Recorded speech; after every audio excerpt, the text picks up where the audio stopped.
Hello, hello. Welcome. Today, what are we looking at? Today, we are looking at these Viberg 2030s in what I'm calling Maryam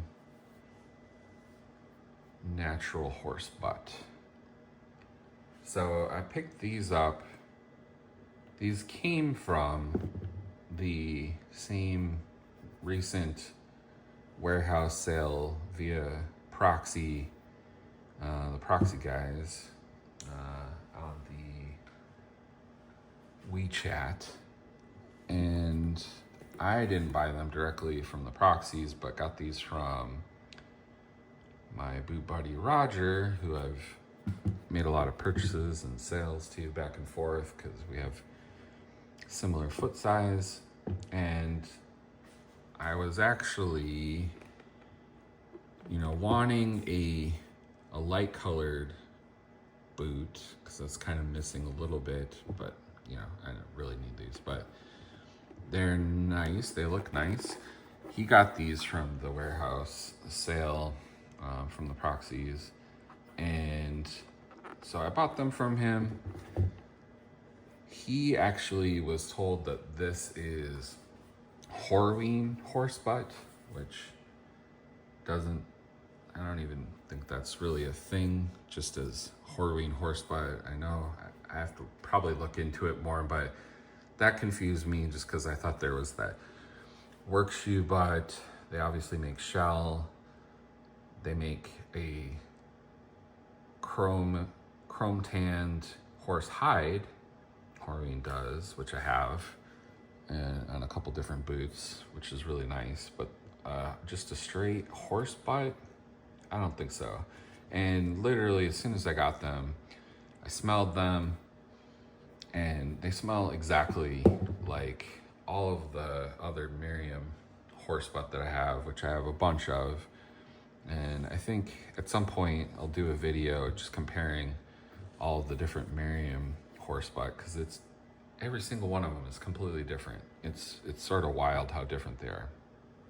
This isn't the thickest Maryam horsebutt, but it does have, it has actually like a really like stiff temper, which I do have on a couple of different boots. The stiff, and it's shiny, so I don't know if this is a TPR treatment or not, but even the some of the other ones are pretty shiny as well. A little bit of that nice tiger striping, a little bit on a couple of the quarters, but overall these are very nice.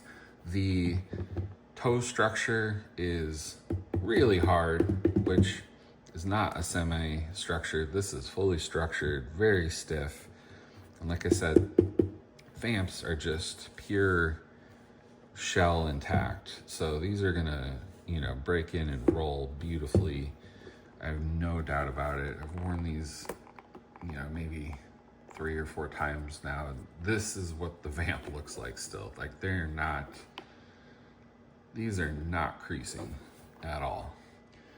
I will say, in keeping with our friends at Viberg, the fit of these 2030 are not like any of my other 2030s. I would say these are actually fitting bigger than like all my other 2030s in size 11, which okay. And then with this almost kind of bulbous toe for a 2030, there's plenty of room everywhere, and that's fine. I think I have a lot of work to break even the quarters in a little bit here so they form a little more around my foot and, get in there. Though what kind of kicked this off was I was asking about, Shinki something or another in a light leather, because I had a pair previously that if you just looked at them the wrong way, they got water spots. And so then Roger was like, you should buy these because they're not Shinki. But of course, the very first time I wore them, magically they picked up a water spot. I think I was like washing my hands or something, and just one water spot. But it actually, they've gotten some other smaller ones that don't really show up. and doing a lot better than Shinki overall for water spotting. Like I said, those ones he literally just gave it the side eye and it was like water spot central. So these are gonna be a little bit tougher. I should probably put something on them instead of just letting it go wild. But you know, the idea with the natural is to kind of see what happens with the patina as you wear them.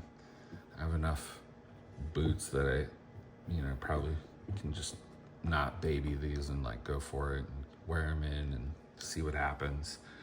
But really nice boots, good pickup, very like classic 2030. At least has some decent booty here. The toe is weird for a 2030, like I said. Very roundy, bulbous. I mean, look at the height on that. And it's totally structured, which is weird.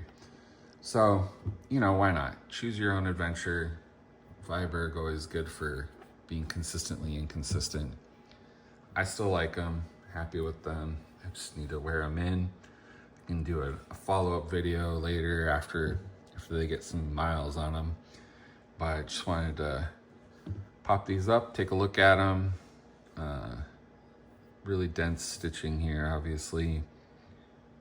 I don't know if these were ever actually sold. I think also it was mentioned to me that these probably weren't sold because they had a hard time making them without getting tooling marks all over them, which they would have a hard time selling as first. So in that way, I guess maybe they're also unique and rare. I think they did like one size run and here we are. Kind of cool. I'll just wear them, see what happens. Very cool. All right, let me know if you have any questions. Have a good one. Ciao.